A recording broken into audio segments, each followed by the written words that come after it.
कुणाल कामराचा जो विषय आला त्याला वेगळ्या पद्धतीत दाखवण्याचा प्रयत्न केला गेला। तो विषय अतिशय चुकीच्या पद्धतीत होता। सभापती महोदय, ज्या पद्धतीमध्ये त्यांनी राज्याच्या उपमुख्यमंत्र्यांचा अपमान केला, ज्या पद्धतीमध्ये त्यांनी देशाच्या पंतप्रधानांचा अपमान केला, ज्या पद्धतीमध्ये त्यांनी देशाच्या सुप्रीम कोर्टाचा अपमान केला, एक कॉमेडियन स्वतःच्या पद्धतीने अशा प्रकारे वागू शकत नाही।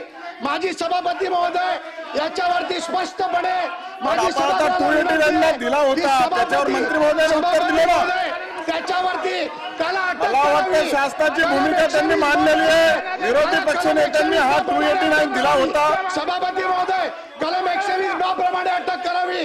तो माननीय नारायण राणे साहेबांना अटक केली होती। फक्त मुख्यमंत्र्यांबद्दल बोलल्यानंतर राणे साहेबांना अटक केली होती। महागोड लागून पण या संदर्भामध्ये आपण सविस्तर